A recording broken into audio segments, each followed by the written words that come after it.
সে আব্দুল কাদের জিলানী রাহমাতুল্লাহ আলাইহি একদিন তার মাকে এসে ডাক দিয়ে বলতেছেন, মা গো, আমি যখন পেটে ছিলাম তখন কি আপনি কোনোদিন হারাম কাজ করছেননি? মা ডেকে বলে, আব্দুল কাদের না তো। তাহলে আমি যে পড়ি তখন তার বয়স ছিল 9 বছর।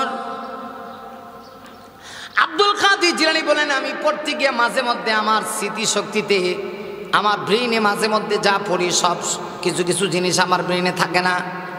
মা তখন ডাক দেখো, আব্দুল কাদের রে, তুমি যখন ছোট ছিলে পৃথিবীতে ভূমিষ্ঠ হয়ে দুনিয়াতে এসেছো, 9 মাস থাকা অবস্থায় আমি তোমার নানার বাড়িতে গিয়েছিলাম।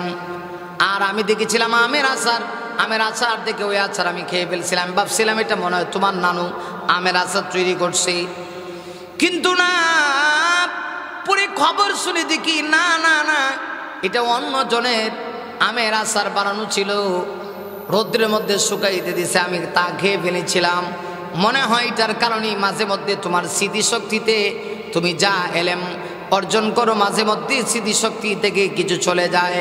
তাহলে চিন্তা করে দেখেন, তাই যদি হয় আমাদের সমাজের মহিলারা সন্তান পেটে রাইখা অন্যের মাল খায়, কত হারাম রিলেশন করে, এই সন্তান পৃথিবীতে কেমনে নেককার হবে দূরের কথা, এটার কল্পনাও করা যায় না। আব্দুল কাদের জিলানী এমনি কি বড় পীর হয়েছিলেন? এমনি এমনি বড় পীর হন নাই। এই বড় পীর হওয়ার পিছনে অবশ্যই তার মা বাবার অবদান আছে। বাবা কেমন ছিলেন? আব্দুল কাদের জিলানীর বাবা যিনি ছিলেন, তো মায়ের ঘটনা। আব্দুল কাদের জিলানীর বাবা যিনি ছিলেন আবু সালেহ মুসা জঙ্গি রহমাতুল্লাহ আলাইহি, তিনিও কি সাধারণ ব্যক্তি ছিলেন না? ওনার আমল কেমন ছিল? একটা ফল খাওয়ার কারণে তিনি তার মাকে বিবাহ করেছিলেন। আমি সেই ঘটনা বলতে চাই না, আমি যেই কথাটা বলতে চাই, আব্দুল কাদের জিলানীর বাবা আবু সালেহ মুসা জঙ্গি কত বড় বুজুর্গ ছিলেন। কিতাবের ভিতরে গঠন লিখেছে, আবু সালেহ মুসা জঙ্গি একদিন বাড়ির থেকে বের হয়ে মসজিদে গেছেন। মসজিদে গেছি দেখেন বাড়ির আঙ্গিনায় আব্দুল কাদের জিলানীর মা উম্মুল খায়ের তার শাড়ি লারা আছে, অর্থাৎ কাপড় লারা আছে। বাহির থেকে কিছু দুষ্ট প্রকৃতির ছেলেরা ওই শাড়ির দিকে তাকায় আছে। আব্দুল কাদের জিলানীর বাবা আবু সালেহ মুসা জঙ্গি সঙ্গে সঙ্গে ওই কাপড়টা নিয়ে আগুনে পোড়ায় ফেলেছেন। আব্দুল কাদের জিলানীর মা জিজ্ঞাসা করে, আপনি কেন আমার এই ব্যবহৃত কাপড়টা আগুনে পোড়ায় ফেলছেন? তিনি ডাক দিয়ে বলেন, এই কাপড় আমি রাখতে চাই না, যে কাপড় পরপুরুষ থাকায় দেখেছে আর গবেষণা করেছে, এই কাপড় যদি তুমি লাগানোর পরে যদি তোমার পেট থেকে কোনো সন্তান আসে, এই সন্তান কখনো আল্লাহর ওলি হবে না। এই সন্তান কখনো আল্লাহর ওলি হবে না। চিন্তা করছেন কেমন ছিলেন আব্দুল কাদের জিলানীর বাবা? একবার বরিশাল বরগুনা এলাকায় একটা লঞ্চ যুগী ছোট্ট একটা 9 বছরের কোরআনের হাফেজ রওনা করেছে ঢাকা থেকে। গরিব মায়ের সন্তান, মা বড় কষ্ট করে সন্তানকে অন্যের বাড়িতে কাজ করে করে মা তার সন্তানের টাকা পয়সা জোগাড় করে ঢাকা শহরে পাঠাইছে, ছেলেটা কোরআনের হাফেজ হবে। ওই মার কপাল কত ভালো, যেই মা সন্তানকে কোরআনের হাফেজ বানায়। আজকে এই ঢাকা শহরের কথাই যদি বলি, এই ঢাকা শহরে কত কোটি কোটি টাকার মালিক আছে, কিন্তু সন্তানকে কোরআনটা ভালো করে শিক্ষা দিতে পারে না। ওই বরগুনা এলাকার একজন মহিলা, সাধারণ মহিলা, পরের বাড়িতে কাজ করে আর টাকা পয়সা জোগাড় করে সন্তানকে ঢাকা শহরে পাঠিয়ে দিছে। সন্তানও মনে বড় শখ, মনে বড় আশা, মায়ের মনের আশা পূর্ণ করবে, কোরআনের হাফেজ হবে, 30 পারা কোরআনের হাফেজ হবে। সন্তান হাফেজ হওয়ার জন্যে ঢাকা শহরে আসছে। কিছুদিন লেখাপড়া করে, অল্প সময়ের ভিতরে সেই ছোট্ট ছেলেটা, 9 বছরের ছেলেটা আবুল বারাকাত কোরআনের হাফেজ হয়ে গেছে। হাফেজ হওয়ার পরে হুজুররা মিলে তাকে দস্তারে ফজিলত, সম্মানের পাগড়ি তার মাথায় পরায় দিছে। সন্তান খুশি হইয়া তার মাকে ফোন দিয়া জানিয়ে দিছে, মাগো ও মা, আমি সন্তান তোমার মনের আশা আমি পূর্ণ করেছি, আমি কোরআনের হাফেজ হয়েছি। হুজুররা আমার মাথায় পাগড়ি দিয়েছে। মা তখন ডাক দিয়ে বলে, বাবা রে, হুজুররা তোর মাথায় পাগড়ি দিয়েছি, পাগড়িটা কেমন আমি মা একটু দেখতে চাই। দীর্ঘদিনের আশা, তুই বড় হয়ে কোরআনের হাফেজ হবি, আজকে তুই কোরআনের হাফেজ হয়ে যাস। তোর হুজুররা তোর মাথায় পাগড়ি দিয়েছে, পাগড়িটা নিয়ে একটা বার আয়, আমি মা তোকে দেখে আমার মনের ভিতরে প্রশান্তি দিতে চাই। ওই ছোট্ট ছেলে আবুল বারাকাত বরগুনা এলাকায় বাড়ি, ঢাকা সদরঘাট থেকে লঞ্চ যুগে রওনা করেছে। মনে বড় আশা, তার মাকে গিয়ে তার পাগড়ি দেখাবে, মার সামনে যাবি, মা কোরআনের হাফেজ ছেলেকে দেখবি। এলাকার কত মানুষ ওই মহিলাকে নিয়ে কটূক্তি করে, হাফেজ ছেলের মাকে নিয়ে। হায় হায় রে, সন্তান বুঝি কোরআনের হাফেজ হবে, এত কষ্ট করে সন্তানকে টাকা পয়সা দেয়। কোন দিন না জানি হাফেজ হবে, কোন দিন তোমার সন্তান তোমার মনের আশা পূর্ণ করবে। আজকে মা অপেক্ষা করতেছি, সন্তান ঢাকা শহর থেকে রওনা দিয়েছে বরগুনার উদ্দেশ্যে লঞ্চে। কিন্তু আল্লাহর কি কুদরত, হঠাৎ করে লঞ্চটা বরিশাল যাওয়ার পথে লঞ্চটা এমন এক অবস্থা সৃষ্টি হয়েছে, লঞ্চের নিচতলার ভিতরে আগুন লেগে গেছে। কোরআনের হাফেজ ছেলে লঞ্চের 3 তলায় জায়গা পায় না, একে তো গরিব মানুষ, টাকা নাই। লঞ্চের মালিককে বলছে, ও জাহাজের মালিক, লঞ্চের মালিক, আমি বড় অসহায়, আমি এক গরিবের সন্তান, আমি যে টাকা দিব পয়সা দিব এই পরিমাণ ক্ষমতা আমার নাই, আমাকে দয়া করে নিবেননি, আমি কোরআনের হাফেজ, আমি মিথ্যা কথা বলি না। লঞ্চের মালিকের দয়া হয়েছে, তাকে 3 তলায় জায়গা দিয়েছে, তাও একটা বড় ডেক ছিল, ডেকের ভিতরে গেছে, এখানে তুমি বসে থাকো।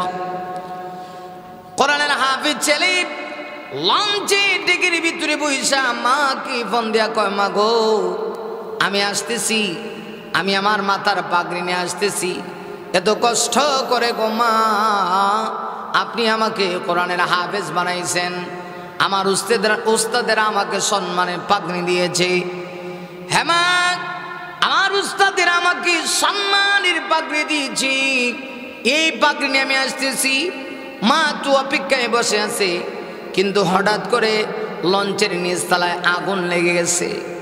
যখন আগুন লাগছে, সন্তান আবার ফোন দিস, মা,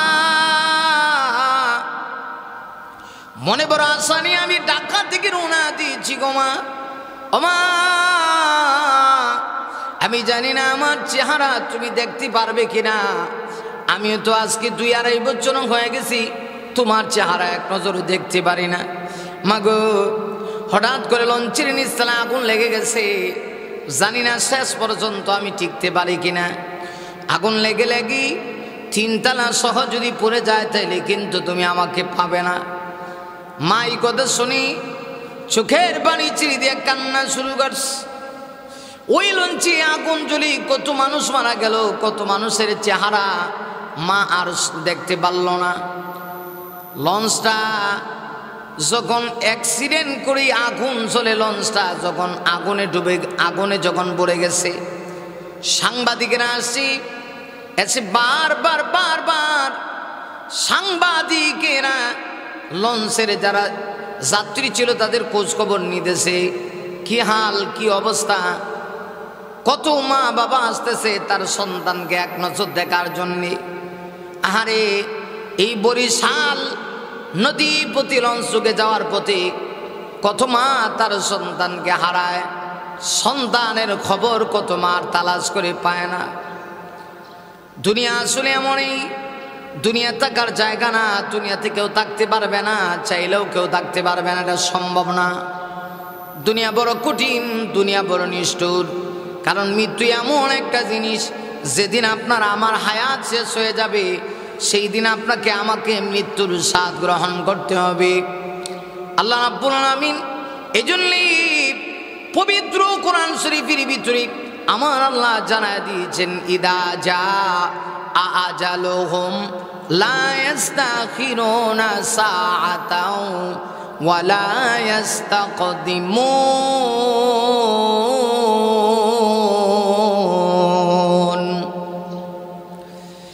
বাইরে আল্লাহ পাক বলেন, কোন মানুষের যখন আজল শেষ হয়ে যাবে, হায়াত শেষ হয়ে যাবে, ওই মানুষ আর এক কদম সামনেও যেতে পারবে না, পিছেও যেতে পারবে না। যে অবস্থায় আছে এই অবস্থাতেই মৃত্যুবরণ করতে হবে, মৃত্যুর স্বাদ গ্রহণ করতে হবে। কারণ মৃত্যু বড় কঠিন। মৃত্যুর হাত থেকে পৃথিবীর কেউ আমাকে আপনাকে বাঁচাইতে পারবে না। ওই কোরআনের হাফেজ লঞ্চে আগুন লেগে গেল, কত মানুষ মারা গেল, কত মা বাবা তার সন্তানকে দেখার জন্য এসে সন্তান পায় না, শত শত মানুষ মৃত্যুবরণ করল। কোরআনের সে হাফেজ ছেলের মা এসেছে সন্তানের খোঁজ নেওয়ার জন্যে।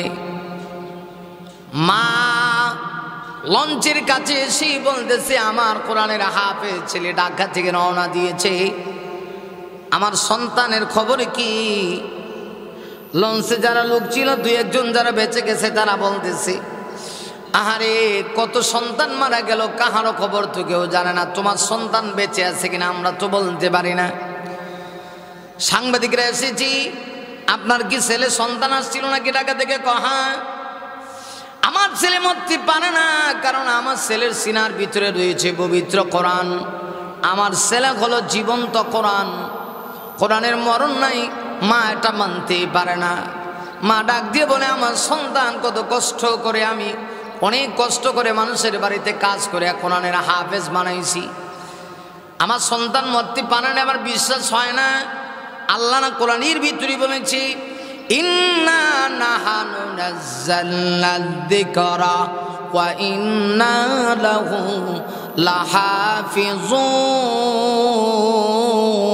লাহাফিজুন। বাইরে আমার আল্লাহ রাব্বুল আলামিন ডেকে বলেন, নিশ্চয়ই আমি আল্লাহ কোরআন নাযিল করেছি, আর কিয়ামত পর্যন্ত এই কোরআনের হেফাজতের দায়িত্ব আমি আল্লাহ গ্রহণ করে নিয়েছি। আল্লাহ পাক বলেন, নিশ্চয়ই আমি কোরআন নাযিল করছি, আর কিয়ামত পর্যন্ত এই কোরআনের যথাযথ হেফাজতের দায়িত্ব আমি আল্লাহ নিয়েছি। আল্লাহ না কোরআন বলছে যে কোরআন আল্লাহ নাযিল করছে, আল্লাহ হেফাজত করবে। মা ডেকে বলতেছে, আমার ভাইরা, মা বলতেছে, তাহলে আমার সন্তান হইল কোরআনের হাফেজ, সে মরতে পারে না, সে জীবন্ত কোরআন। আমার ভাইরা, সন্তান হারানো কত যে কষ্টের একটা, মা সারা পৃথিবীর কেউ বুঝতে পারে না। মা জানে যে সন্তানকে মা গর্ভধারণ করেছে, সন্তানকে গর্ভধারণ করে কি যে কষ্টের বিষয়, এটা একমাত্র মা ছাড়া আর কেউ জানে না, আর কেউ বলতে পারে না এটা কত কষ্টের বিষয়। মা ডেকে বলতেছে, আমার ছেলেকে আমি বড় কষ্ট করে লালন পালন করেছি, এতিম ছেলেটাকে আমি হাফেজ বানানোর জন্য ঢাকায় পাঠাইছি, আমার ছেলে মৃত্যুবরণ করতে পারে না গো, তোমরা একটু ভালো করে তালাশ করে দেখো। এমনি তিনতলা থেকে দুইজন লোক এসে ডাক দেয়া কয়, হ্যাঁ মহিলা, এই তিনতলা একটা ডিগ্রির ভিতরে লঞ্চে আগুন লেগে কত মানুষ মারা গেল, একটা কোরআনের ছেলে ছিল, কোরআনের হাফেজ ছেলে ছিল, ওই ছেলেটা বসে বসে আল্লাহর কোরআন তেলাওয়াত করেছে, এটা কি তোমার সন্তান? মহিলা কয়, আমি দেখতে চাই। দূরে গিয়েছি, লঞ্চের তিনতলার মধ্যে গিয়া মহিলা তাকায় দেখে সত্যি তো তার সন্তান দেখা যায়। আল্লাহু আকবার, সত্যি তো তার সন্তান দেখা যায়। মহিলা আশ্চর্য হয়ে গেছে, গিয়া দেখে সন্তানের কোনো ক্ষতি হয় নাই। সন্তান বলবে দূরের কথা, সন্তানের গায়ে একটা পশম পর্যন্ত লঞ্চের আগুনে জ্বালাইতে পারে নাই।